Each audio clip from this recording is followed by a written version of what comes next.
All right, popping back in. Let me see how y'all are doing. Picking up where we left off. Hope everybody's fine on this fine Friday evening. Pop in for a little bit, answer some questions, etc., etc.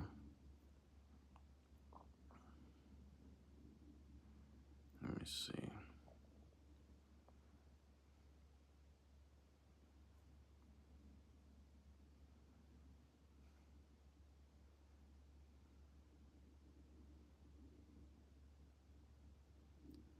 Alrighty.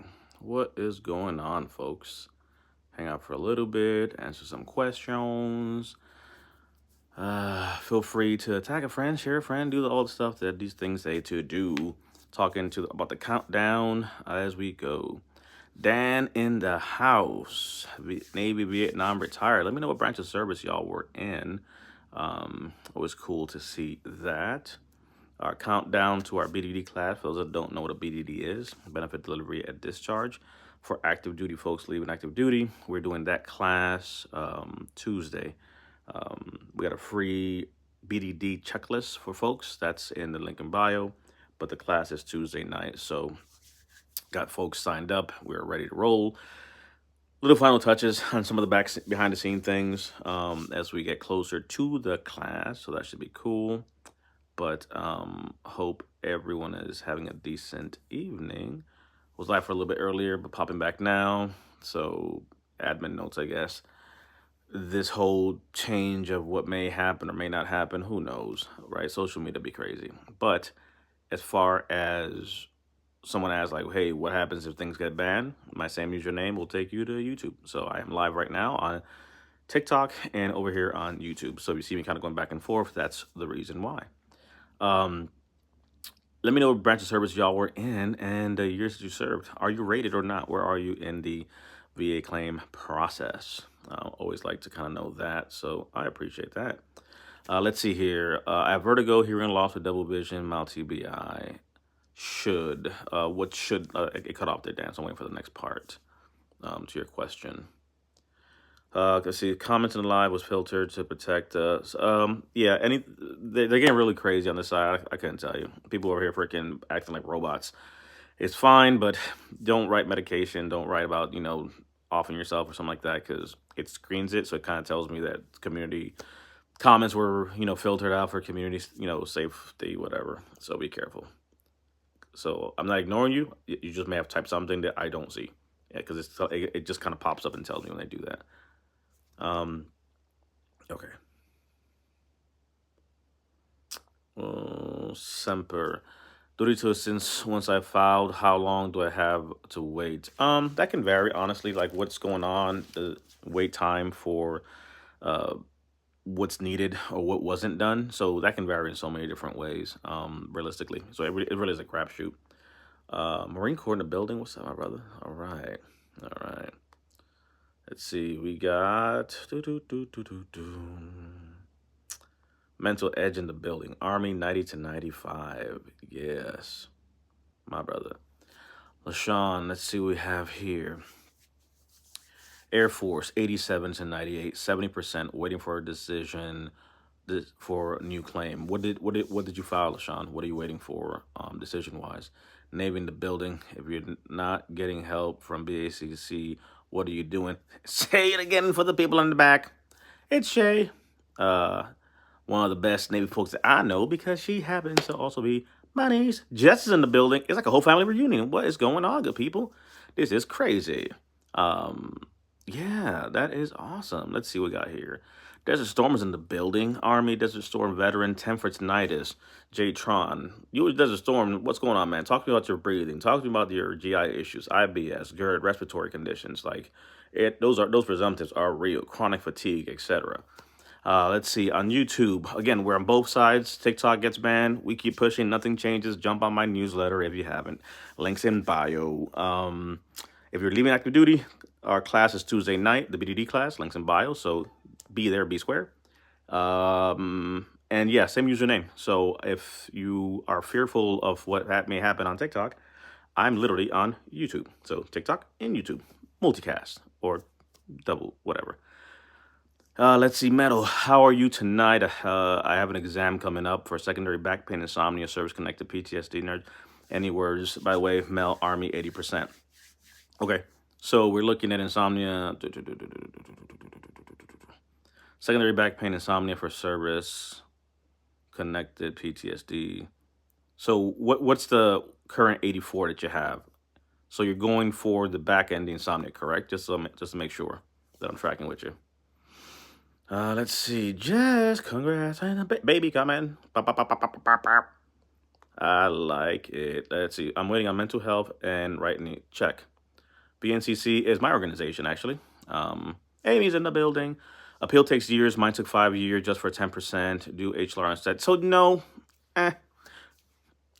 So yes and no. The AMA, actually, the Appeals Modernization Act, 18, or what have you, changed that. So it used to take a long time, but now you could do an HLR, which is an appeal.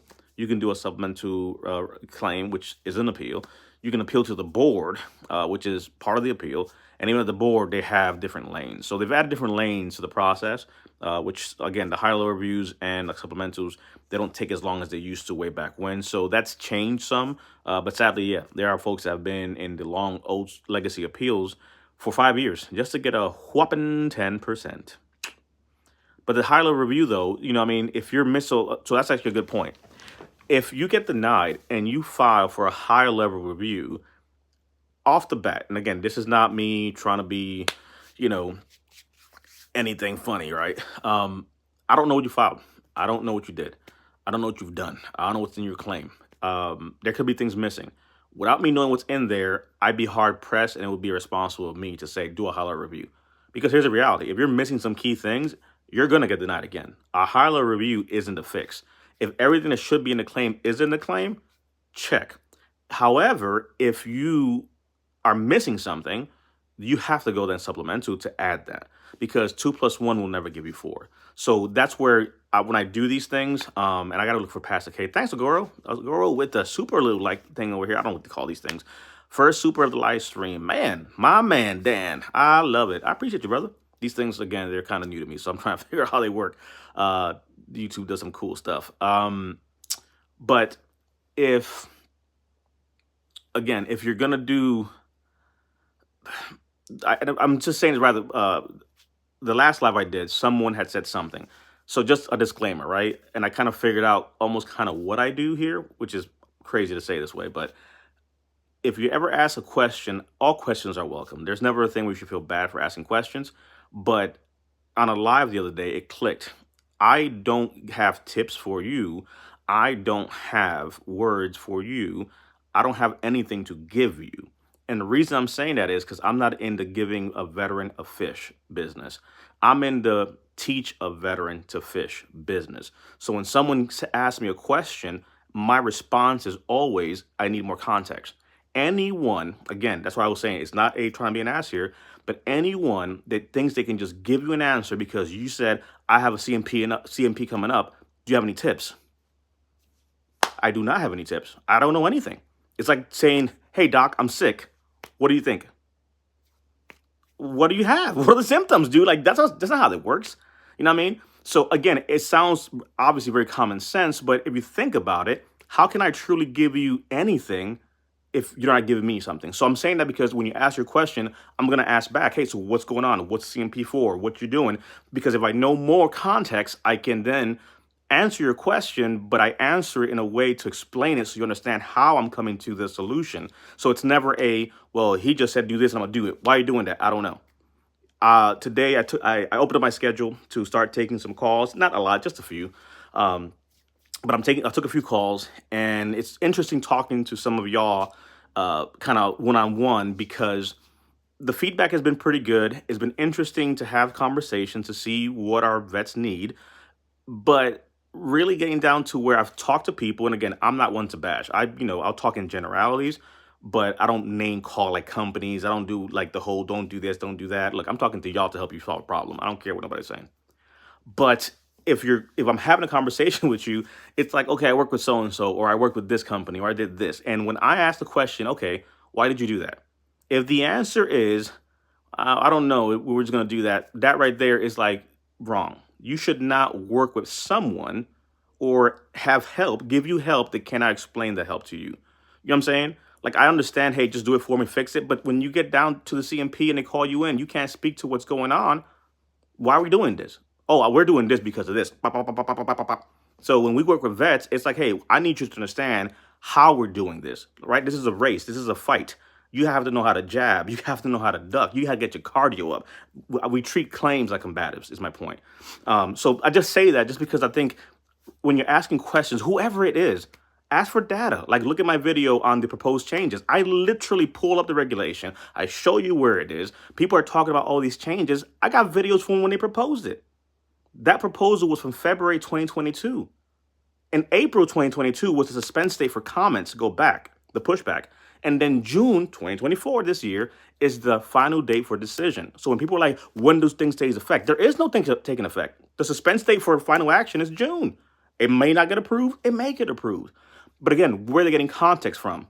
Sadly, because they saw one of my videos and then they're purporting something they know to get clickbaity. They're going to take away your stuff. Do this. And then you click the video and it's like, I've learned nothing. Anyways, just, one of the things there that at least is what it is.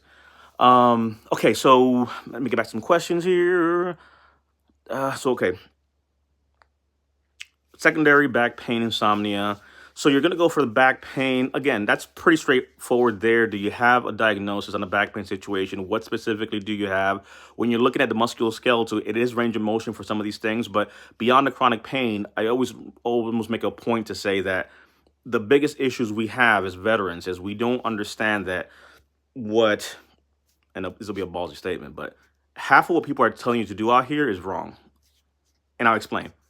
People are big on keywords. People are big on do this. People are big on this tip. People are big on that. But no one talks about your truth. When I say over and over your truth is enough, they're like, well, it wasn't enough. No, you did not peel back the onion layers. If we understand how to relate something, it makes sense. What does this mean? If I'm filing a claim, right? Like my brother Meadow, for example, you said back, I'll say shoulder, right? I have shoulder pain, chronic pain, limitation of motion. 2 tears in a bucket, Papa Motrin. That means nothing. Nothing. However, when I come to the exam and I turn around and I say, well, let's say Josh, right? You're the doc. What's going on with the shoulder? Look, it's not just a painful range of motion, but it's affecting me in these ways. I'm a brand new granddad and I can't pick up my grandchild. That's what's going on now. I can't help my wife with the groceries. That's what's going on now. When you're able to talk about the real impairment, that's not scripted. That's your truth. Like you're sitting there on the mental health side, make sure you go in there all disheveled, looking a certain way, blah, blah, blah, personal hygiene neglect, it says it in the CFR. That's cute that you can Google that you neglected your personal hygiene. My question is, why? Why did you neglect the personal hygiene?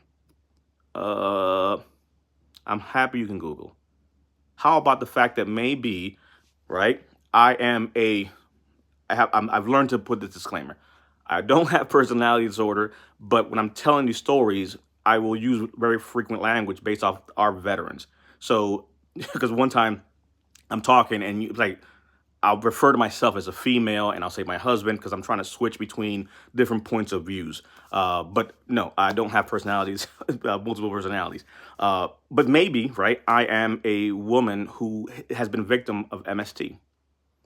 And because of that, I literally lost a part of myself and I no longer have the ability to open up. I no longer can trust because that moment was taken advantage of and something has happened to me that did not leave me the same.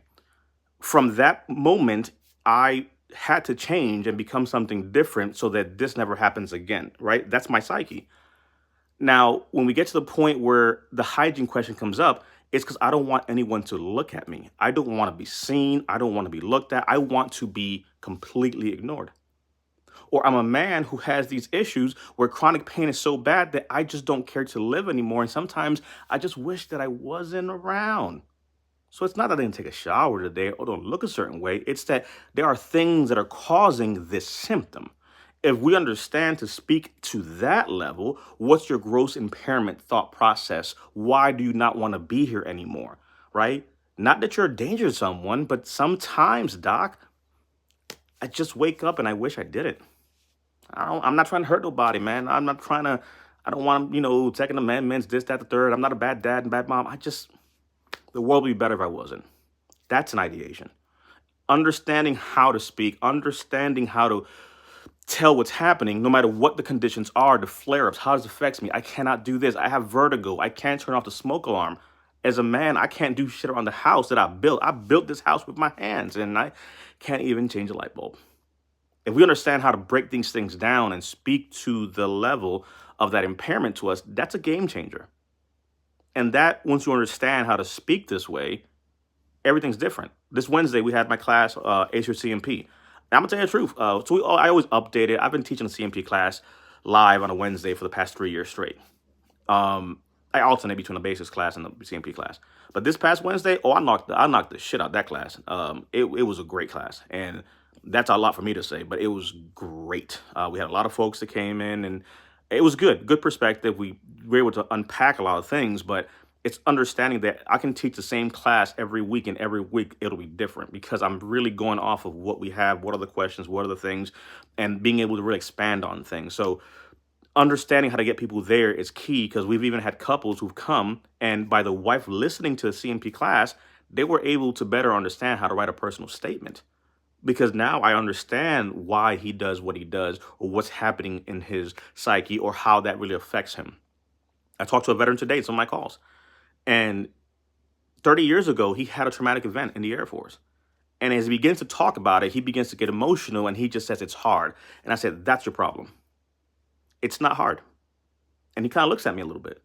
And I said, you are literally telling me about something that happened 30 years ago. And the minute you begin to speak, your voice begins to crack, you become emotional.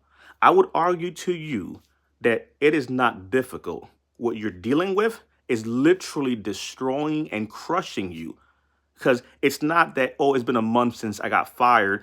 It's kind of difficult now and it's hard for you, but it'll get better.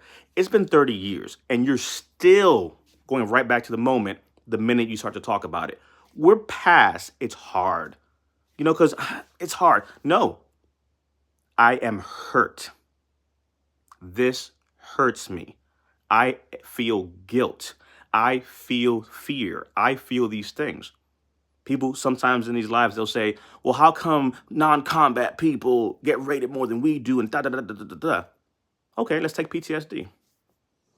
Fear of terroristic activity or personal harm. Fear. That's the word, keyword.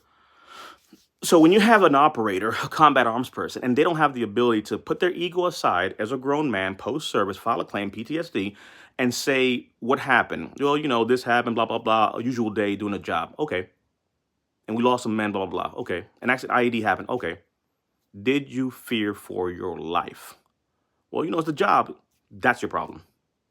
Because the difference is sometimes we harden ourselves into, it's my job to kick down doors. No, dude, that was your job. You don't do that anymore. Stop the playing games. Because the fact is the IED situation happened. You lost some people, and you know good and damn well that you were shitting bricks leaving AO or on the next mission, because is it going to happen again?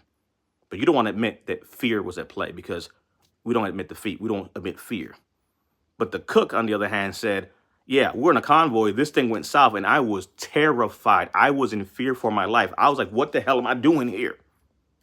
So again, understanding how to unpack these things, it'll make a huge difference for people. So to the back situation, speaking to the impairment, how it affects you and so forth, that's huge. Again, musculoskeletal, between 0, 10, maybe 20 is kind of where you'll see that. The insomnia secondary to the PTSD, honestly, that makes no sense, because they're not going to give you a secondary on insomnia. The change that happened for insomnia is that it can be rated as a mental health condition by itself. If you're going to go to use it secondary to something, is being treated like a symptom. So them attaching insomnia rather to PTSD does nothing, because again, it's like saying I'm going to file for anxiety secondary to PTSD. You already have a mental health condition rated, so you're pyramiding. So that really won't do much there, from what I gather in that regard. Let's see here. So hopefully that kind of makes sense there. Let's see. Air Force is the best. Of course, Amy has to say that. She's on my team. Lord love her. Let's see. Dun, dun, dun, dun. I may miss some of these, so bear with me. Air Force is the best. Actually, my right knee is secondary to my left knee. Check. Okay. My right knee is secondary to my left knee. Okay, that makes sense. Deferred MEB for lost vision, left eye. Should I expect? It depends. The eyes are hard. Again, it might not be a thing where that really goes like where you think it would go. Eyes, teeth, you know what I'm saying? Those are kind of difficult, especially when you're taking TMJ and things like that. But then the secondaries, what that's caused, the other mental health issues, those are arguments that can be made for sure as well. I really don't understand how the secondaries work. Great question. So I'll use the example of yes, it's a delivery. My service dog is gonna bark here in a second. There you go. So a secondary to the knee, right? My left knee is service connected, and I'm now overcompensating to my right knee. When I do that, what ends up happening? My right knee is worse than my left knee, right? So we'll just simplify it. Left leg to right leg. So because my left leg is bad, I lean to my right. I overcompensate to the right. The right now gets bad. I cannot file the right to service because it wasn't caused by service. Conversely, I can file the right knee secondary to the left. So the question, so the whole point is basically, this is not service connected, but I'm arguing that something service connected has caused that thing. Because of my chronic pain, et cetera, I take all these meds, that's caused me GERD, secondary to my back pain, right?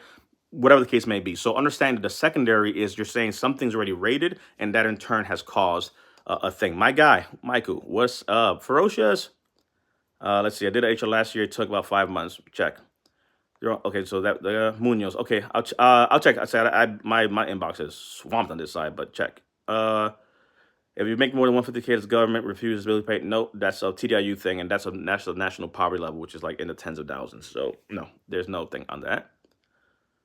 Any commonly overlooked claims? Mental health. Honestly, every day of the week. Veterans sleep on mental health claims, and it's not a trick pony stretch a thing, do a thing. No, it's a again. I do a lot of what I do by telling stories, and that seems to help people. But if I have carpal tunnel and Billy has carpal tunnel, and we're both rated at 10%, that's as max as it can go. Example. I don't have impact in my life, but Billy was an electrician or artist or doctor, and now he cannot do those things. But it impacted him more than me because I'm fine. I just got 10%. So the lifestyle impact to him, his identity, his inability to do his career, the mental health aspect, that's an argument that can be made. Understanding how we look at things sometimes, because you'll hear veterans say that I'm rated this, but it makes no sense. It should be higher. No, it's rated where it's supposed to be. It's now that's causing other issues. You're not saying anything about the carpal tunnel. You're talking to me about the fact that you had to leave that job. You had to this. That caused you that. You're telling me because of this, that happened. So in the same fashion, because of this rated thing, what's happened? That's the argument now. As far as the impairment level, the secondaries, the impact on the psychology and so forth. Each claimant vet is different. That worked for you, may 100%. Well, and that's the biggest thing. When it comes to claims, I understand that the system is so broken that veterans literally will say, I don't care what I have to say, just tell me what you did. Stop that. Do not do that. I understand the frustration. I understand it. And I'm not being facetious here. I understand. I literally have been in this space for a long time. I've worked with thousands of veterans. Check the socials. I know a thing or two about this. Don't do that. Don't do that. Because the problem is when you start to go down that road, it's slippery slope of your desperation is causing you now to start going down a path. Because it's veterans, it's like, well, what did you do? It doesn't matter what they did. Because you would never tell me, well, what did you tell your doctor for your diabetes? So I can tell my doctor the same. Said no one ever. Disabilities are medical conditions that are disabling. We have to look at those things as such. Not you got PTSD, I got PTSD, we all got PTSD, we should all be rated. Well, we all have high cholesterol, but we don't all have the same treatment plan, etc. So I understand the rationale behind it, but that's also part of the reason why the system is bastardized so much, because everybody's situation is very different. Then you add the VA, then you add incompetence and broken systems and backlogs and all the things that are in there. So it's a wicked broken problem, 100%. Let's see, what's the long time frame FTC can take active duty? A year or two? It's honestly on the long side. Let's see, how much experience do you have as a reservist? All my time has been in reserve. I was one, so there's that. So I can speak to those points there. On the reserve side, again, guard is funny because the state orders. It really comes back down to, were you on orders? Like if you're arguing a claim to the VA, were you covered, basically? Were you on the job, to put it very simply? And do you have orders to cover the job? If not, problem. Caleb! Let's see, will the VA give you 100% if you're working a more physical job? Nope, it has nothing to do with that. And that's a big, and it's a great point, but it has nothing to do with that. It has everything to do with your impairment level. Because you have one cop who never fired a gun, you have one that did. Like the job itself, I get it. It can predispose you to certain conditions, but as far as like if you get a higher rating because of this or that, nah. Let's see. Let's see. So I get back pay for supplemental claim. If you did not leave more than a year between the denial, yes. If you let some time break, then it starts when you file it. The biggest thing with those effective dates and back pay is if you continuously have been arguing the claim and do not let a year lapse between denials. Fight for the 100 TDIU. We have to request income can only be 12K.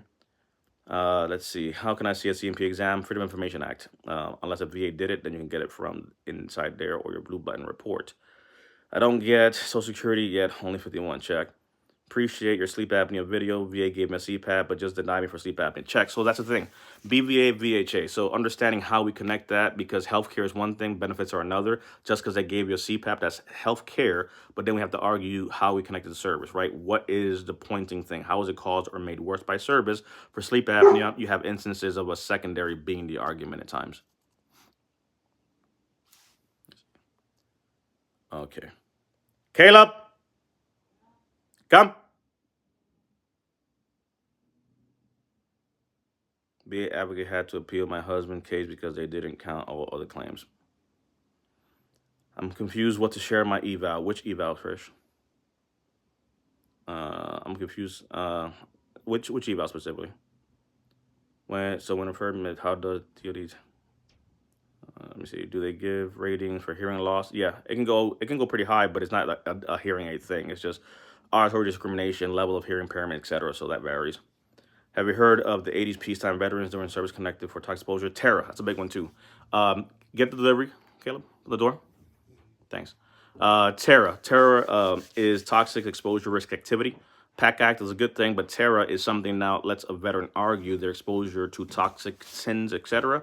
So regardless of where or what happened, peacetime, non, whatever case may be, that it can be an argument. Now, I know this came out the other day too. When I'm talking about peacetime, it means non-combat or combat in service. If it's not something about you not being connected, different conversation. If you weren't in service, that's a whole different thing. Okay. How do you handle scars? Service connected, 0% with no. Yeah, those are pretty low, painful scars, things like that. That kind of varies that a little bit. Industrial solvents, paint sinks. Yep, again, that's Terra. But that's the whole thing. I was exposed to these things. I was in a ship hull, asbestos, etc. I know I was there. I can prove that I was there. That in turn has caused sleep apnea. I'm arguing that this caused that. Terra is the umbrella to cover the period of what I was exposed to, and then you make your argument as needed. Or I was a JP8 fuel. Oh, I thought the food came. All right, never mind. Sorry. Let's see. Industrial solvent. Okay, I already got that. BA advocate had to appeal my husband's case because they didn't count all the other claims. Check. How can I argue chronic fatigue syndrome after not going to medical, currently going to BDD? Okay, if you're going to the BDD thing, again, it's still in service, so you have the ability to argue that. Sadly, sometimes people think, like, why they argue it, I'm still in. That's the whole thing. It's not a thing that really happens too often. But you have to get a diagnosis for sure. That might be something that, you can argue a few ways that you go to the Middle East, Gulf War exposure, has chronic fatigue syndrome. But chronic fatigue, though, is a rule out type of thing. So they're going to rule out other autoimmune conditions, lupus, etc. So that takes a little bit of process. Even if you are filing it after you leave service, you still are able to point it back to service, even if you didn't complain about it, because, again, you don't know what you don't know. So that really becomes a thing that actually is very common. What is the job description? Google that one. Let's see. What's going on, approaches? 50% PTSD. I have an increased CMP next week. So should I focus on how it affects my employment and personal stuff? Check out my 50 to 70 video and 70 to 100 videos I have. I talk about the symptoms there. The conversation for you is specifically how your condition has got worse since you got the 50. And everything factors is, how it affects, occupational and social impairment. That's what it says in the regulation, literally. Occupational, social. So you're talking to both of those. But I would offer to you that you need to really make sure you hit on the social, because the work stuff is easy. Everybody talks about the work stuff, but seldomly do we hit on the social aspect there. So you get a rating for tinnitus if you have to be issued hearing aids. Nope, tinnitus is just a standalone thing. The hearing aids has nothing to do with that. So that's not a thing, even for hearing loss. Okay. Service connected. Was denied service connection for psoriasis, never treated for it while active duty. Debo, how long have you been out? That's an argument. Again, medical stuff. Do you have it currently? How long have you had it? Is there an opinion that you just got it or something you've had for a while? There's different ways to look at that, right? I may have no complaint about my knee condition, but any doctor can do an x-ray and be like, dude, this is an old ass injury. What were you doing 10 years ago? Oh, fun fact, jumping out of planes. Let's see. How can I request medical records from a command when I was TAD at I had a medical emergency that left me ICU? Uh, how long ago, right? How long do they hold on to things? That's a big one, right? So if it's over 7 years, you can try to reach out and contact the location itself. They may have, they may not have, but that's going to be some legwork on your behalf because unless it was digitized, it might be hard to get that. But beyond that, okay, you were hospitalized, etc. So then what? Oh, okay. Let's see. How like okay, let me just get back. I hope that makes sense on that one there.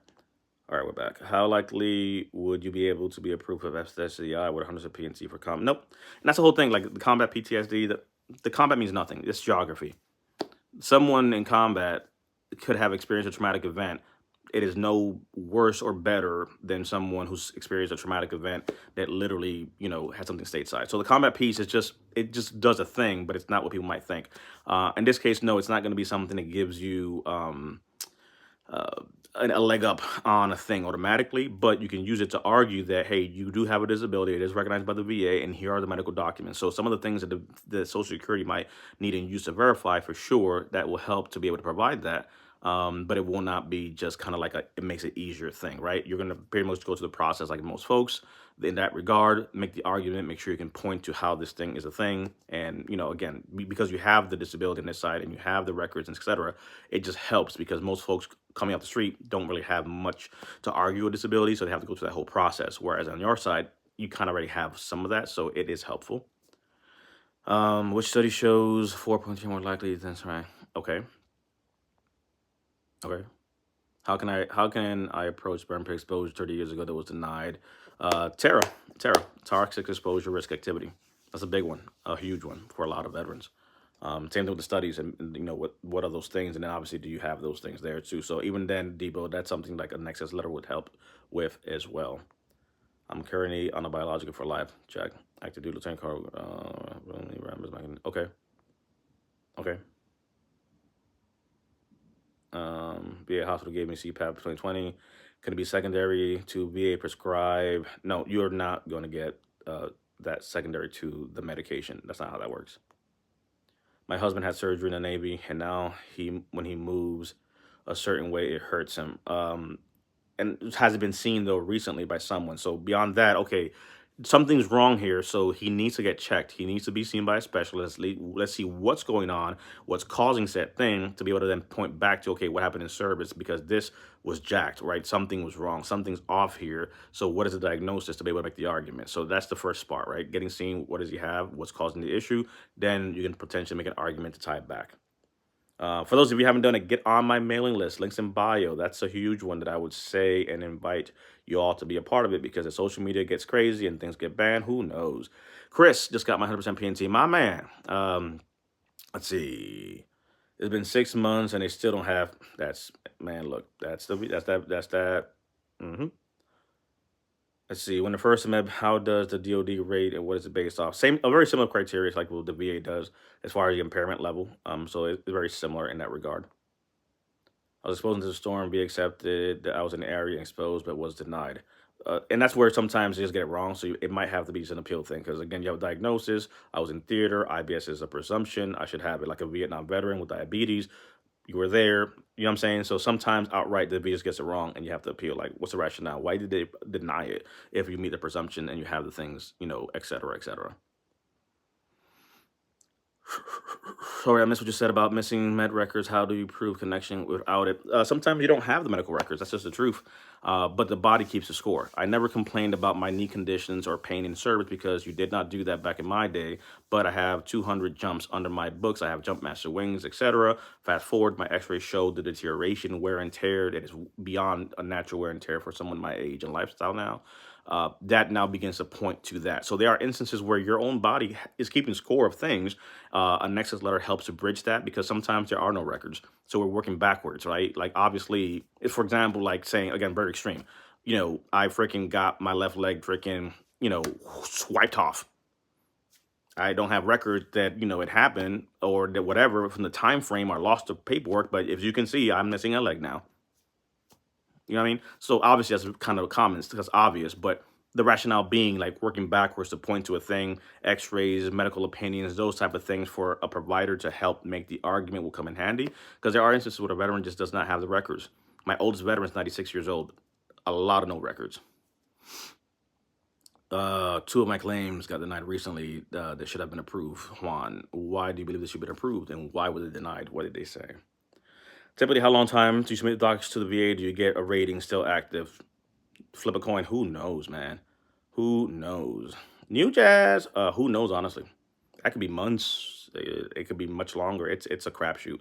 Sadly, curious how I can increase my rating from 80 to 100. What secondaries could apply to TMJ? Curious to know what conditions do you have that are to be there. So this is a good point. I'm at 80. How could I get to 100? Well, not knowing what the 80% is for, that right there can tell you, right? Are all the things rated properly rated? Are any secondaries something potential to look at? High value claims, obviously, looking at those things there. Are those issues you have? Are those things you're diagnosed with? So those are some things to consider. Because like some veterans, like say you're 80%, but you also have a diagnosed migraine. You have diagnosed sleep apnea and CPAP. You have IBS. You have GERD. You have chronic fatigue syndrome. You have fibromyalgia. You have fill in the blank arguments that could be made there, right? So it really depends, honestly, as far as kind of what you have. Go to link in bio. I have a link for freebies for common secondaries, and it has like a whole list you could look at too there, Manuel. Let's see. What secondaries could apply to TMJ? And again, there's so many ways to argue this. So really, that's where the beauty of the business is. It's understanding that there's many ways where it's for you. Again, what are you dealing with? Because just because for him this manifested, that means nothing to me. Because for me, it manifested this way. So any argument can be made. It's just now the proof to help double down on that. Let's see. The VA said IBS was from GERD. Okay, then what caused the GERD? Waiting for my letter, Chris. Okay. Being reduced from 100 to 60 since cancer is in remission. Is there any way to keep that? And so that goes back to what I was saying earlier about the PAC Act, right? That's what's going to happen. So you're 100 because you have a cancer. It goes into remission. Thank God. How do you keep the 100? You don't. And again, I'm not saying this to be callous. Rather, if you're 100% for a cancer, that's the way it should be. Cancer goes away, 100 goes away. That's the way it should be. Conversely, though, is how, now what do I do because I'm back at 60? Now, the argument is for residuals, right? The cancer's gone, but what are the residuals? What are the things that we're arguing about now? You could argue many different things because of that, right? Someone that has no mental health condition can argue that now in turn causes a thing because guess what? You have to deal with every so often. One sneeze or one thing, oh crap, is it back? I don't deal with that. You deal with that. So different things that you can look at, right? Residuals, things that may have caused or came from the aspect of the cancer. What kind of cancer? Where did you have it? What are the things you're dealing with? So you'd be surprised, right? You have breast cancer, things are removed, whatever the case may be, scarring issues, etc. So, you know what I mean? Like, what are all the things around it? So that's really what I would say to start looking at versus, hey, how do I stay here? You don't. You have to now find a new argument based off, what you just went through. Shade makes sense. Thank you. You're welcome. I wonder how I could tie allergic rhinitis to my migraines. Again, depends. Were you exposed to something? Were you in places? Were you in the Middle East? Presumptions for that? That could be a way there for sure. As far as the migraines, how we argue that a respiratory condition versus a neurological condition, maybe sinusitis makes more sense. Who knows? But what exactly is triggering the rhinitis in your case, right? Like what's the argument there that you're trying to tie? So, it's like certain things, are plausible. Some things are kind of a stretch. But again, medically speaking, it's for a doc to be able to kind of say, well, no, that's a thing. Can you claim ED? It was caused by depression medication that was prescribed. I'm active. Yep. Yeah. ED all day on mental health and meds. And for women, FSAD. Because men always talk about ED, but for women, FSAD. Female S arousal disorder is a thing. Meds, PTSD, MST. That's a big one that people never talk about. Burn pit was other. I was in Afghanistan burn pits, 30 feet from a mortar pit. I have pictures and proof. Check. So you have the ability to do that thing. Go to VSO. Don't submit your claim yourself. And sure, yeah, go get a VSO. How to talk today though? VSO literally submitted everything for the veteran. She's MST, and then she's like, now what do I do? Crickets. So you can submit the claim, but that's the easy part. What are we claiming? How are we claiming it? Why are we claiming it? And then when you're going to present it, how do you present? What do you speak of? How do you argue what's on paper? And they submit the right things to begin with. And should you be denied, what's the battle plan? Some VSOs are great to do that, but if their bandwidth is limited, find someone, whoever VSO, I don't care, that has the ability to make you teach you what needs to be understood for your claim. Understand that, teaches you, educates you, because you have to be able to argue why I'm filing this thing, not just because my VSO just put it on everything. He asked me 20 questions and submitted a whole bunch of stuff. What did you file for? I don't know. What? If you were to file for Social Security disability, you would know goddamn well what you were filing for. On this side of the house, it's like, I don't want to see it. And then you wonder why you can't speak to a thing. So not downing it, but rather saying that I just had calls today, literally with some veterans, and one of them, I've asked everybody the same thing. Why did you do that? If you cannot answer me why you filed the thing the way you did, we got problems. Oh, I work at this company, and they will, if I don't pay, unless I win. Okay, so why did you do this thing? What are you paying someone? Like, you have to know the why. But again, maybe that's just me. Veteran Service Officer. These are folks, American Legion, BFW, that work with veterans to help you file claims and things like that for free, no charge. They're paid, so they're not doing a volunteer service. But limitations of resources sometimes, makes that a problem because they mean well, but one VSO to a community that has 10,000 veterans, it's going to be a situation. So that's extreme, obviously, but. All right, I need to know more about the directive. The VA says Doc can write an access letter to Rosie. That's the 113151 directive. Honestly, it is a directive. I touch on it in my Nexus class a lot. There is a directive where the VA is mandated to help you fill out paperwork for your disability records, claims, etc. But the problem is this. Do you really want to go on a date that is forced to date you? So, like, they're not going to write a compelling anything for you. They'll fill a paperwork out if they're forced to do it, but it won't help, is my point.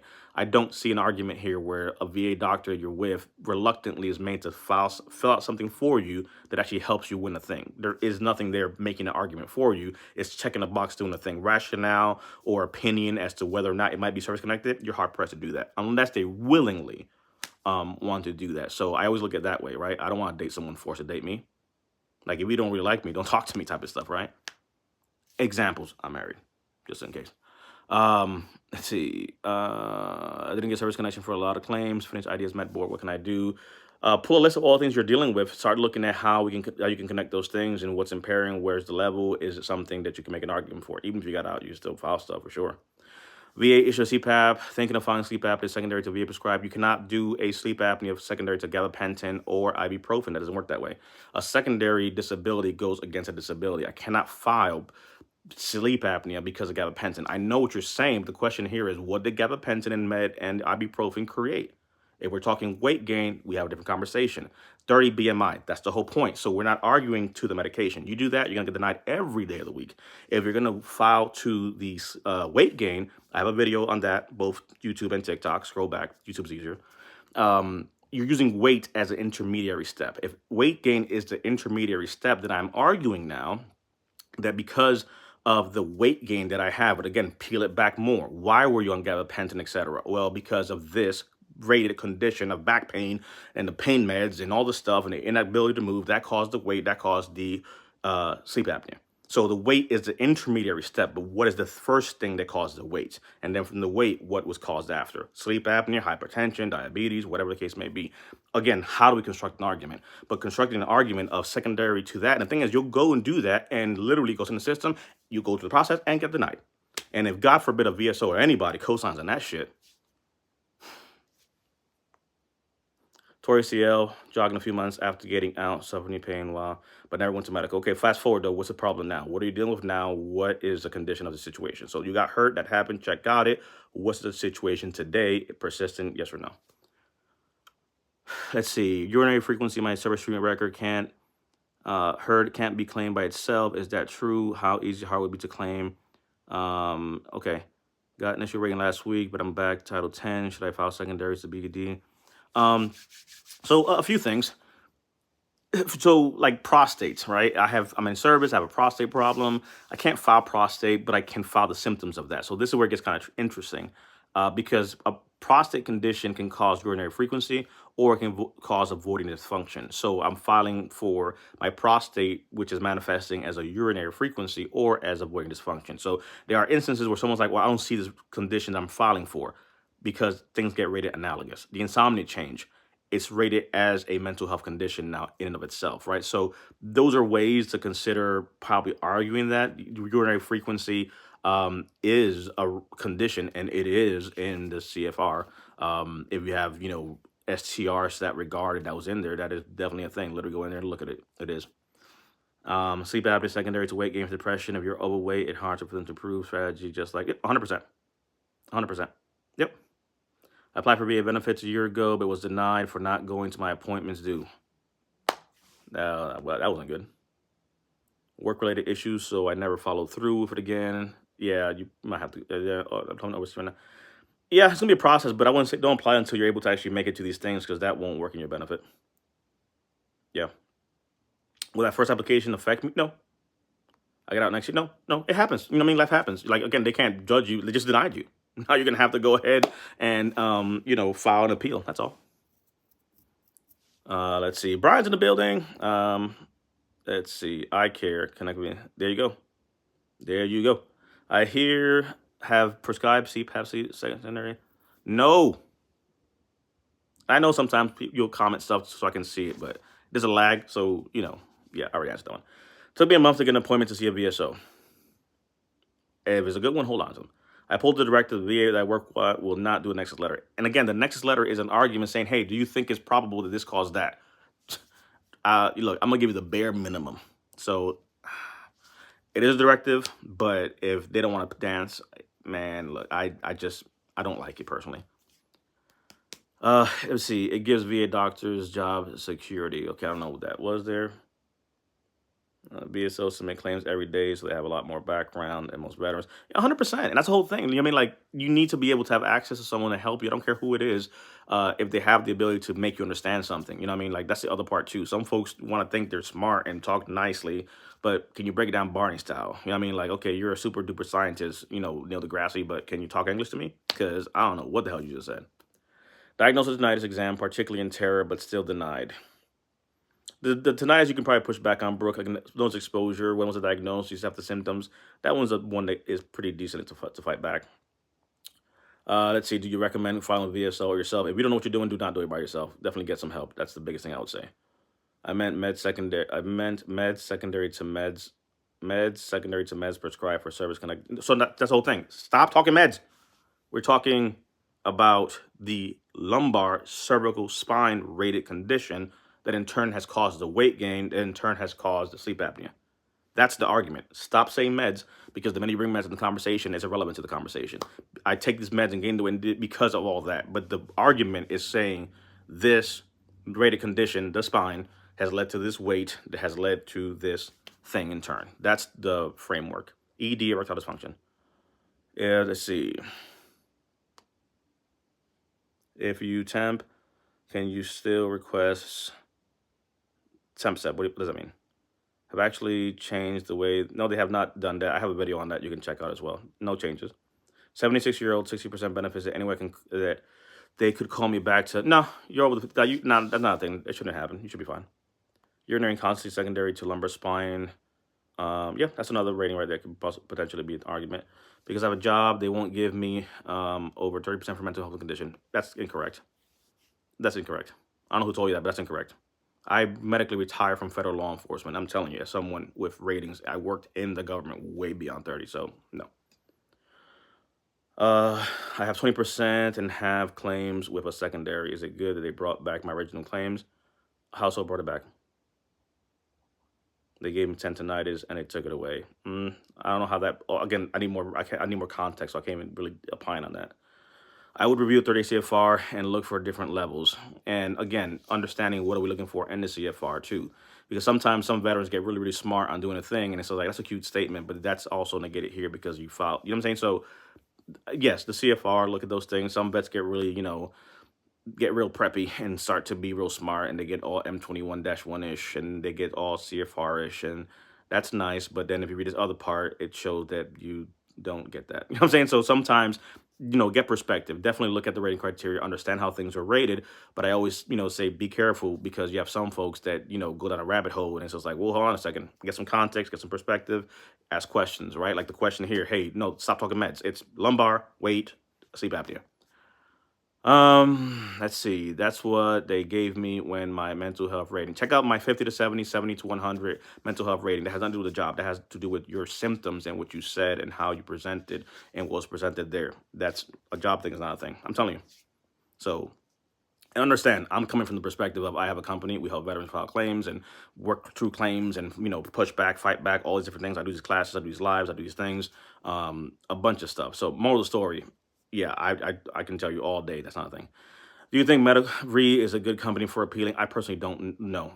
At some point, there was a partnership type of thing in place. I don't like the setup there personally. Go to my YouTube channel, hit the live tab, and look who I did a Q&A with for the Met team. Or actually, on TikTok right now, you can see the video I have with me and Tara talking. I'm not a fan of them. Can you talk about more likely than not verbiage and claims? So that's what the whole thing is. A regular doctor does not understand that more likely than not means simply, is it 50-50, right?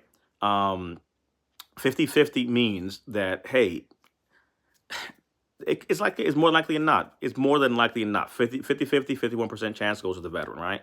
That's the rule. The tie goes to the vet. But it's the opinion of, it's 50-50. The IBS could definitely be service-related based on what he did, but it could also just be life, right? So that's usually how that goes.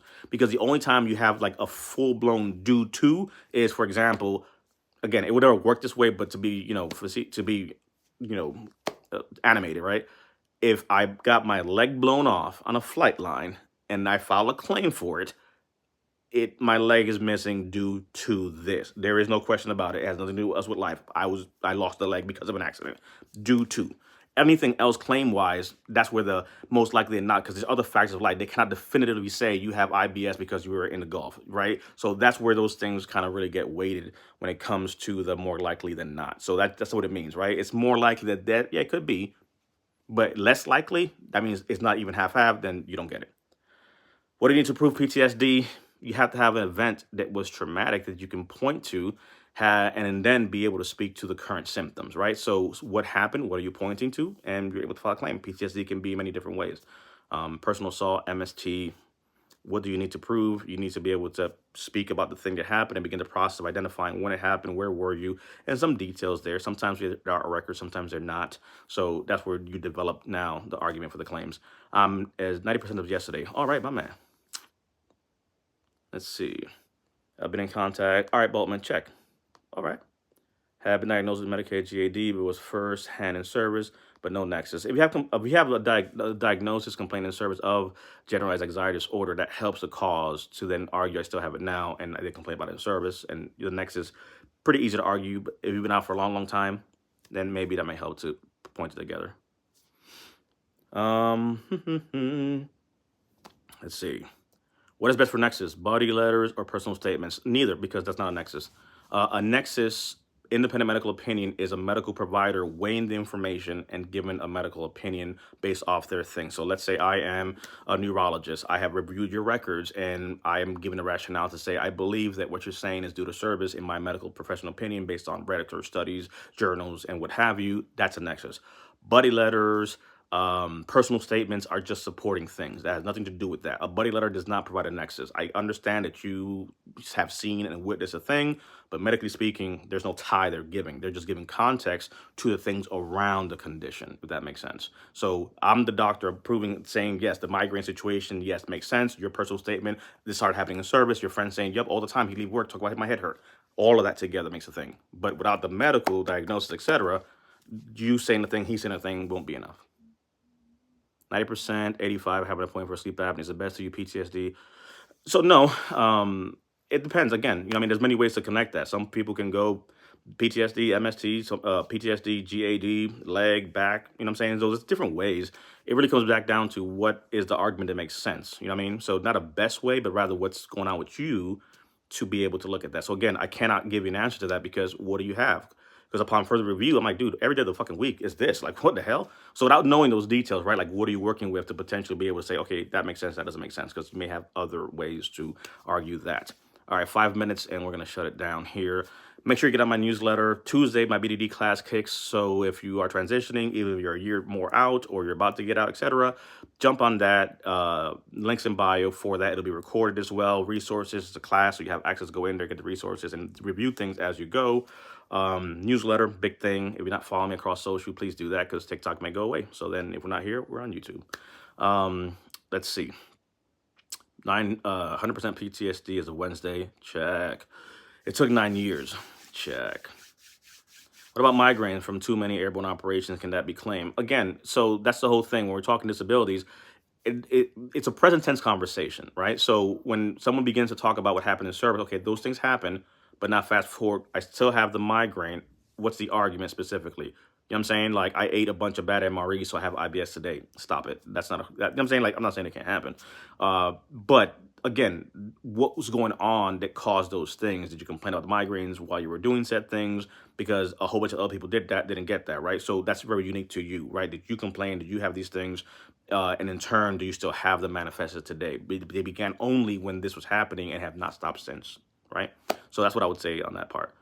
If medical files were incomplete, how can you prove things? You basically are building around it, because many people they have incomplete files. So building around it, getting Nexus medical opinions is needed to be able to fill in the gaps of what's needed. So I may not have certain pieces in there, but I have now proof, journals, medical things to prove or help support my argument as I'm going to the VA. So those things is like kind of filling the gaps. That's why I say, like, let's look at what you got and see what's missing in there, because there might be some things that are very crucial to the claim, and there may be some things like, dude, this doesn't make a difference. This is irrelevant. You'll still get it. Tip for CMP secondaries when I have an IMO for musculoskeletal. Again, what's the musculoskeletal and what are you trying to go secondary to? It depends. You got to give me something more. Is it easier to claim while you're still on active duty? 100%, because you're right there versus out for a period of time. But my oldest veteran, he's 96 years old, and he was able to win. Let's see. Will your BD class be yearly? I retire in 20 months. I want to attend. So the class itself will be on demand, so you'll be able to purchase it at any time and kind of view it and go through that. So there'll be on demand things that I'll do. I love doing things live. That's why I could do this literally, like there's no tomorrow. But the on-demand stuff, I think is also something I want to start doing and creating. So I'll be creating specific on-demand things for you to go through it. Mini courses, little things, personal statement writing, how to talk to your doctor, like all these different things. Because I get always common questions, so I know kind of what's always coming up. So I'll start creating some things for that. But I'm thinking for like those type of classes, I might do a workshop of them, maybe quarterly, depending on the need and how we look at people kind of really wanting to do that. So that's the biggest thing I would say there. But I love doing live classes, but I have to be realistic at scale. How do I manage all that with all the stuff that I have going on? But that's what I would say. I get a file 0 next week. Is VH jacked up, Josh? Yes. Do get 10% for bad air quality? Did they breathe overseas? How true is that? Do service members get 10% for? No, they don't. That's not a thing, Dave. No. If you're in the Middle East, there are presumptives that you have. And if you have asthma, that is what is then awarded to you, right? So veterans, 10% asthma is very common. So it's not that they give that to you. It's more so because of the area and the aridness of all the toxins and all these things in that environment. There are certain things that happen, the respiratory, issues, food, etc., the GI issues. So all of that thing, what I'm smelling, what I'm ingesting, that's where you see a lot of the GI respiratory issues. Conversely, when you look at Agent Orange and those toxins, now we understand that Parkinson's, diabetes, and certain things and cancers are caused by that. So no, nothing's automatic, because there's a Vietnam veteran who had exposure to Agent Orange and has no problem, so he doesn't get anything. So you have to be able to argue, what is it that I have because of being in the Middle East? In this case, it's asthma, is basically what it is. But again, not knowing that, it's like, oh, my friend got 10% because he was in the Middle East. Stop it. Your friend had a presumptive for being in the Middle East, and he was awarded asthma at the 10% range. A common misconception, how can I claim something if it's not my record? Many things are not a record, because I signed up to serve, not to go to sick call. So that doesn't dismiss that what I have now. So it's like car insurance, right? I bought the car, I have car insurance, and then, 6 months later, I get hit. It's not a car dealer thing. It's an insurance thing. So here, same thing. I serve, things happen post-service. I can make an argument. I just have to be able to concretely point to a thing that maybe I didn't complain or have records of. It happens a lot. It's not an easy thing to do. Ideally, yes, you'd have a paper trail, but Nexus letters supporting things, opinions, and so forth do definitely help. Again, my, uh, orthopedic surgeon says that, the way my knee is set up, I must have literally been hit by a vehicle or jumped out of a car, of a plane. And the fact is, yes, both did happen. So he can see the wear and tear. So we know the severity of something, and then opinions are pointed back. I was airborne, blah blah blah. So you see, you start to piece the things together, and you give it to the VA in that regard. So that's what strategy is about. Contacts, Knoxville, Tennessee, not local. We're online, so we're all over. So, but what are you trying to do there in Tennessee? CMP for back, plantar fasciitis, second, muscle migraine. Okay. Yeah, plantar. So I have a few on my playlist that talk about the CMP stuff there specifically. I just had a CMP class this past Wednesday, but when it comes to that, those are pretty simple. Again, you're finding some secondaries, how is it made worse, the impact, again, what's the flare-ups, that's a big one. Musculoskeletals, they're pretty simple to the point. Zeros, 10s, and 20s are pretty common when it comes to those things. The migraine, you're really speaking to migraine secondary to tinnitus, MDD. So now that's, that can go to 50, but we're talking frequency, we're talking intensity, and we're talking economic inadaptability.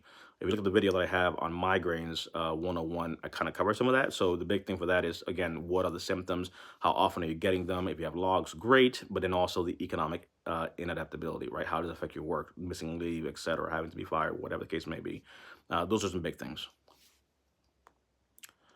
Dun, dun, dun, dun, dun. Links in my bio as far as reaching out and seeing what we have. So the VA automatically look at your doctor when they're valuing your compensation. They'll look at it, but it's not like it gives you a thing. Let's see. Myth, not really. So again, for what? It's going to happen in 7 years. Decision to defer status due to not enough detailed statements that provide all context. If you can, yeah, give them what they ask for. Link in bio. First, secondary to be prescribed, gabapentin. Oh my lord, if you come back with this gabapentin again thing. Oh my god. GERD secondary to be prescribed gabapentin. All right, moving on. Transitioning active duty to reserve inside BDD claim now versus after reserve. You can do it now, but if you go then reserve, and you get rated, then this whole, pay reserve pay or claims pay. But if you can do it now, big picture, zoom out, right? I heard there were changes coming for sleep apnea rating, 50% will be automatic for CPAP. Nelson, check my video on proposed changes on YouTube or TikTok, and I break that down. So the biggest thing I would say is they're proposed, and that's all. June is we'll know if it goes through or not, and the proposed changes basically go from required CPAP to yeah, so that's the whole thing. Even then, right now, I'll tell you right now, 50% is not automatic with a CPAP. That if it's medically required for CPAP, that's the 50 range. That gets not a lot. The changes are going to the CPAP being ineffective to treat the sleep apnea. It's still a CPAP thing. It's just now it's saying you need a CPAP. We'll give you, 50 is the range. Now it's going to the CPAP don't work, or it's ineffective, or you cannot conform to it. Then the 50. Ergo facto, I now just hit you this way. That's it.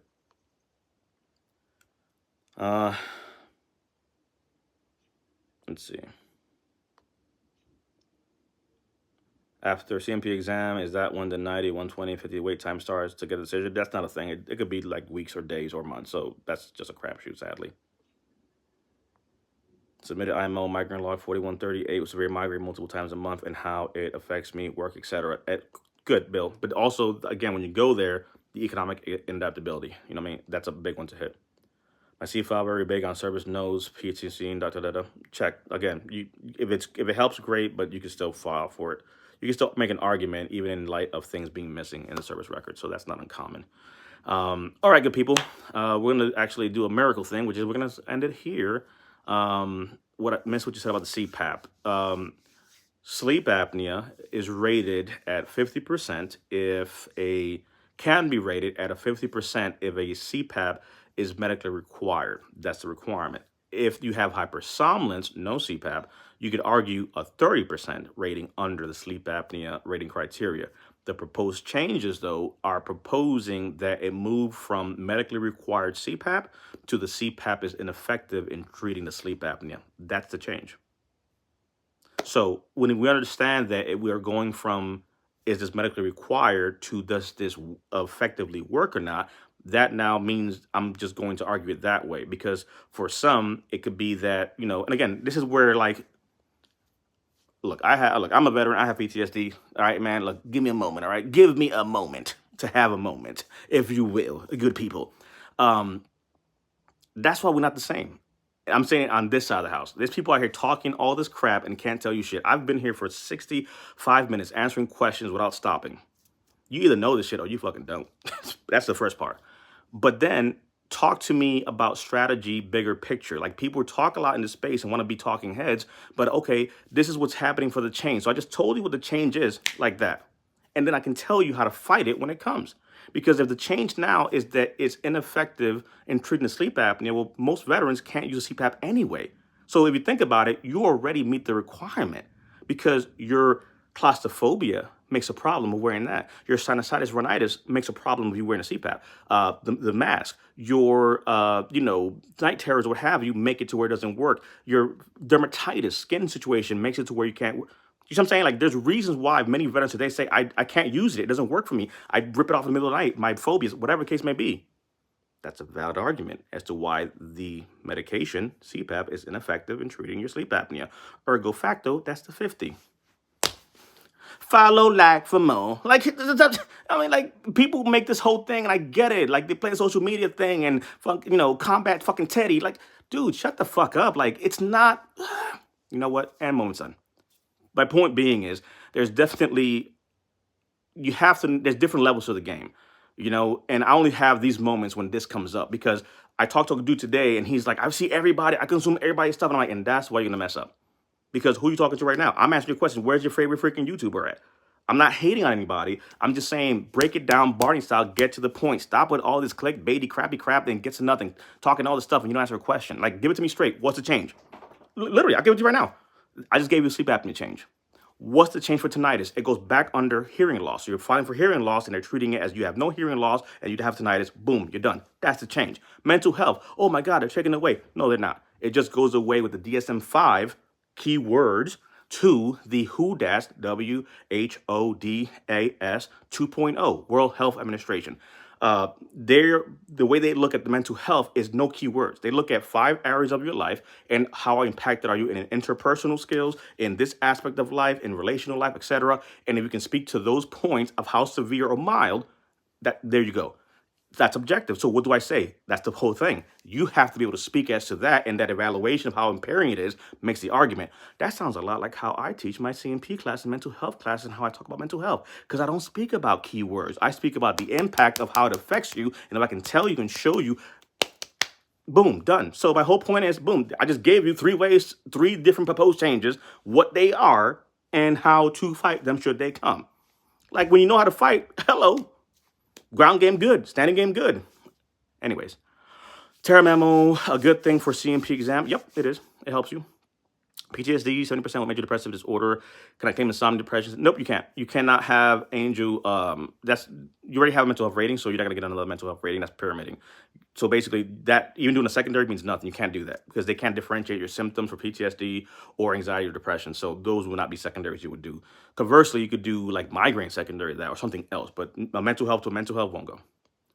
Let's see. I'm a VSO, and these are facts. That's it. And again, I'm not hating on anybody, but whoever it is that you subscribe to get help from, VSO, again, I don't care. My whole point is, let's solve the problem. Let's educate people, because like I said earlier, and it was like yesterday on a live. It clicked. Because when you ask me a question, you will never hear me just say an answer. You got to give me something. How do I get from 90 to 100? I don't know. What you got? That's not how this works. And if anybody tells you do this to get that, do not do that thing. Do not do that thing, because it is reckless. It's like saying, well, go to Mexico and get this medication to treat your situation. No, go to a doctor, get assessed, and figure out what you need. Stop it. So in this situation, same thing. We have too many people that just go off of, well, Billy did this. It's a slippery slope. I don't advise that. We need context. We need our veterans to know how to fish. So that was what I kind of came to the other day. Like, people are like, what do I do? I'm in the business of teaching veterans how to fish, not giving them fish. I could do this all day. I want to teach you and help you to understand how we're coming to these conclusions and how your truth is enough. Because it'll never be, well, DP told me to say this. I just help you understand your problem so you can speak to these things. So, that's kind of my thing there. Let's teach our people how to fish, not just give them fishes. I'm not here to give you just a tip. I'm here to give you the ability to solve the problem and understand how that thing can get done. All right, that puts us at time. Very apprehensive to file any more claims because I don't want to trigger a reexamination. The reexamination is going to happen whether or not you file. Again, this whole fear of poking, it's all baloney. There is no fear. There's nothing to fear. If you're due for an exam, it's going to happen whether you file or not. You starving and don't want to go ask for food because you're afraid they may stop it. Stop it. And if they call you for a reexamination, has it got worse? Again, I don't. It's like I'm saying. So one of those things. I get it, but there's nothing to fear if you understand what's going on. Has my migraines changed? The hell it has not. It's worse, arguably. Let's dance, candy pants. If it triggers a reexamination again, so what? Go make it happen. Are MSC claims taking longer? Not so much. It's just gets assigned to special division section at the VA in a certain process that it goes, but it's very subjective of where it lands and who's takes and all these different things. So it really depends, honestly, on a lot of variables. And again, a few things in there, what's missing, what has to be built, what has to be researched, the complexity of the MSC claim, and the facts of what they have to do to do their thing. So every claim is very different on the PTSD MST side. Some have nothing, some have a lot. There's a lot of aspects and things that go into that really will dictate the time frame. So there's that part. Can weight gain be secondary to PTSD and or migraine? No. So not weight gain. No. Weight gain can be an intermediary step, but it's not something you're going to file for or get rated for. No. The migraine, yes, but the weight gain could be a causation to another thing, if that makes sense. My conditions say static. Check. So you're fine. Okay. My condition said, okay, so if you, about to chop you in the damn throat. If you could, the conditions are static, and I'm afraid of re-examine what? It's a static condition. If you don't file that claim, I'm going on 9 months. Check. Yeah. Scars on my back from nighttime shooting, pretty much brass burns. Yeah. Bad CMP exam. A bad CMP exam can lower your rating, and you can appeal these things. Again, it's like I understand the fear, but I would argue to you more people win a claim than get denied a claim. It takes more work for the VA to deny you than to approve you, but many people file things missing things and have no chance anyway because they did it wrong. So again, if you have a valid argument, file the claim. Oh, but the VA may reduce you. So what? You file it. You push back. You understand how you fight these things. I had a veteran who was denied migraines 5 times over 3 years. He won and went to 100, but they just got it wrong. It is what it is. Sometimes we have to go the distance. If you're with anybody working, it's like, oh, we got denied, we're done. I don't give a damn. We got denied. High-level review. What's that? Supplemental. What's that? To the board we go. Like, you got nothing but time. This entire time you've been waiting of not filing a claim, you've been not getting your benefits. Stop it. But do what you want. Multiple things hold up your claim. No, just more things have to work out. So it just makes the claim, more dense in the things that have to be done. Blah, blah, blah, blah, blah. Let's see. Should I get a company after I already filed, or should a company get from? It depends, Mark, where you're at. Honestly, man, I can't tell you, man. Some of these companies suck. And again, anybody can get it. You got great VSOs for sure. I got ex VSOs work for me. You got some that are not as good. You got some that wish they were better, but they're limited on resources. That's also sometimes what happens when it comes to any type of thing like that. So. Let's see, I have a company? Yeah, we help, we do things as well. We are in the education business, so we don't represent or do any of that kind of stuff there. I do classes. This Tuesday, I'm doing our VDD class, so I believe in doing different things and having different offerings for our vets, so I think a little bit differently. But check my website out. I'm in Corpus, but get out July 25th. I need to try to find what was best to do. This is how you start. I'm saying starting to understand what's going on and really being versed. Sometimes you may not need much. A VSO may be what you need, right? Conversely, there are times where maybe that doesn't work for you. Just be able to understand where we're at. A VSO is typically free. I got on in 5 months. Yep, and that's fine. But conversely, you have others where it's horrible where they're at. So, I'm big on the fact that experiences vary, right? Some people have had, my great friends of mine are VSOs. Great experiences for some, horrible experience for others, so it really varies. I get out in 5 months. No, typical, the VSOs are free, so you don't pay for a VSO, but conversely, don't expect the VSO to do things like they're doing a process, they're helping you, but they're also for sure is limitations of things. I know folks that are meaning to do a lot, and help, but they're limited to actual resources. The state, whatever the case may be, is limited on that. They won't hire people, blah, blah, blah, blah, blah, blah. Yeah. So, you know what I mean? But you find out by like anything else, have a conversation, right? Like literally, imagine right now if this was just me and you having a conversation. At some point, you're gonna get kind of a feeling like, okay, this mofo knows what he's talking about. Like, okay, I hear what's going on here. Like, feel it out. If this doesn't work, I don't feel comfortable here. Next, you go to a doctor. He kind of next.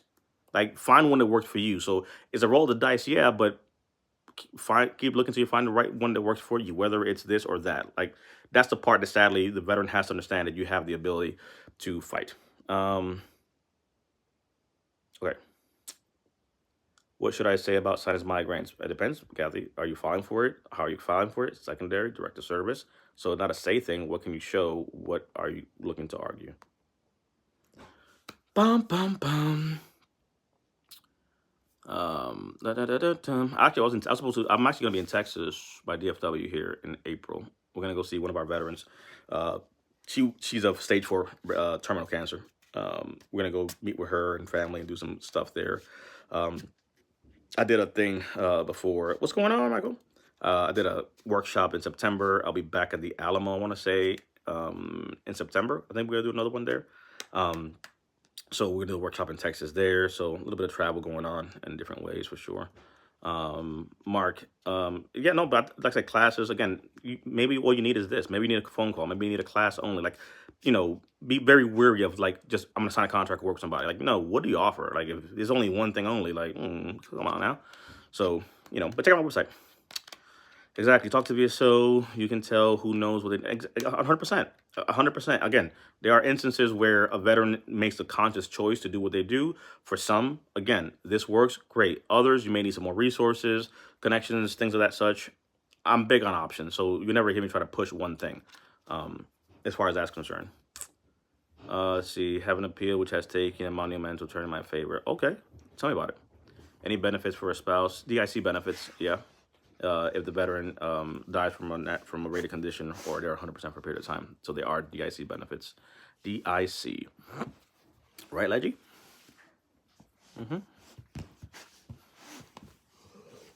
I know, it's time. Let's see. Yep. And that's a big thing, right? As a VSO, educating the veteran is fine. That's the whole thing. The find the claim part. You know what I mean? You can go to va.gov, literally log in, file for this, upload a thing, do a thing. Technology is crazy. However, why are we doing this? What's the argument? Understanding things, because you're going to go to the CMP, you're going to be called in, buddy letters or not, you have to understand at least conceptually what's going on. I'm not saying you have to be a VSO and know all the intricacies or talk about stuff the way I do, but understand, for me specifically, I need to understand what exactly I'm doing, the migraine, my argument, how I'm connecting it back. What is the rationale? That's a big one. I get out next week. Glide. That's what's up. Nationwide provider for Nexus Letter DBQ Federal Injury Centers. I have a network of people that I work with. I'm a little about some people. So a VSO, a first route, good. Yeah. Again, you can do an increase. If you're saying something's got worse, you can file that straight through. You know what I'm saying? If you know what you're doing, but yeah, VSO for sure. Like I said, it's not a bad thing at all. So for some people though, they just choose something different, right? And that is their option. So that's the part where I like the Plus Act. I like the fact that a veteran should have access to do what they want. I believe that the way the Plus Act is worded has things that work even for private organizations, third-party organizations. It creates a way to include them into the process so that now we can have a better options of things. I don't like the Guard Act, because you're guarding for what? Because you want to keep the same things the way they were. It's not working. I don't care what the Legion says or the BFW says. If things were working, first of all, you wouldn't even need the VSOs. You wouldn't need these things. The system, it's the VA. The systems create the situation in many, many ways. And it's a broken, trustless system where people don't trust the system. And I don't care what the VA does, people don't want to go there. As a veteran, people don't want to go to things. So understanding that, why are people going to all these other things? So instead of just saying, don't talk to them, why don't you understand why are veterans talking to them? I've been here for the better part of 80 minutes now, and I'm not saying this is a thing, but I'm saying rather let's look at new ways to engage with our veterans and show a thing. I'm not going to be on the corner here with a table talking about vets, come talk to me. No. Leverage technology, understand, grab attention, have conversations, educate, show up. have different resources. You know, the VA to me is the most hypocritical thing. You'll say, no, don't get a DBQ and pay somebody to do a nexus letter because the VA frowns upon that. Don't you think the VA paid a doctor to examine you that is doing the same exact thing? What are you talking about? $5 billion plus to do exams, contracted out. Your CMP was not the VA; it was a third party. But they're telling you you can't go third party. You know what I'm saying? So my whole point is like it's very much a hypocritical process in many ways, because if you can spend billions of dollars for these companies to help process the claim, why don't we put more resources to help veterans actually in the first part of filing the claim? Not just help is there if you get denied. Why don't we get it right the first time? You know what I mean? So, anyways, alrighty. Disability, sleep apnea, secondary to be, yeah, that could be a thing. Proving MST but lost paperwork and nowhere to be found my records. No, that's, again, I've had a bets from the 70s with MSTs and no records. Markers are a big thing. Markers. When it comes to that and other things that can prove that. So many times a veteran may not have certain things there. Got out. Should I start the process? So the process again. I missed the first part. Okay, VA told me decision, secondary decision phase. What's that mean? It's just going through the process. So they're just, you know, it's their internal thing. It's just not really anything for you. It's just them doing their stuff. If they need something from me, they'll tell you. So recognize this nice episode. Where to go? Yeah. Okay. Alrighty. So we're over as usual for most. Let's see. Just got denied again. Have an appeal that has taken monumental time. Checks yes for sure. Don't stop appealing. That part. Fight yes. All right. If you're not in my newsletter, make sure you jump on that this Tuesday. If you're leaving service, left service, want to know about the BDD claim, VA claims for transitioning service members, links in my bio. That class goes up on Tuesday. And a lot of cool stuff that we have on the way. So make sure that you're following across social, because if one social media platform goes away, then guess what? We're on the other one right now. TikTok, we're on YouTube. So we have the ability to be in multiple places. So no matter what happens, we adapt, we overcome.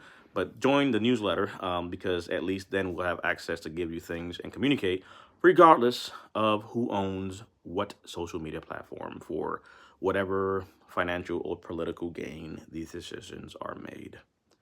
I'm excited to get out next week, ready to do my rating. I did my BDD. That's what I'm talking about, Glide. My man. All right, good people. I appreciate y'all. My own VA battle advisory got back to me. There you go. Exactly. Michael Oliver, back to 1976. Do you know on average how often a high-level appeal goes in no, it's impartial. So there's no, like it goes anywhere. They're looking at if something was missing to overturn the decision. If it's there, good. If it's not, then no. So it's not like it's in your favor thing. It's just up to second pair of eyes. Like, okay, 2 + 1 isn't 4. You're missing something. Somebody else comes to look at it. 2 + 1, not 4. So something's missing. If that's the case, or it's, oh no, 2 + 1. Oh, here's the other one. 2 + 2, 4. Got it. Yes, good.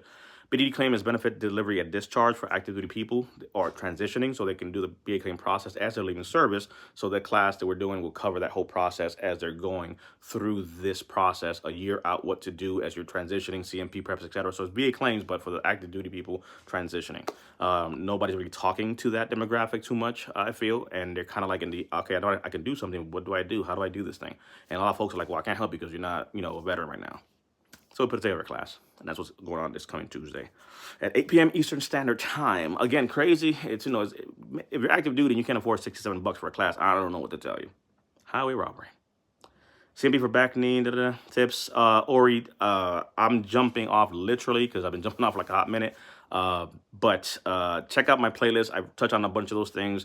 For the musculoskeletal, those things usually range pretty low. Range of motion, pain point stop, right? How these things flare up, speak to flare-ups, speak to things affect you. If there are instances where things get really bad, speak to those things. Again, it's because it's movement specific. Speak to that, to the occupation, to the social side of the house, right? But it's pretty straightforward when it comes to range of motion aspect, right? It's not something to go too far, but that's kind of a thing there when that's up. Ron, to that one there. Outside of that, my good people, links in bio, check, follow all those good things, and we will make moves and come back later. Bum, bum, bum, bum.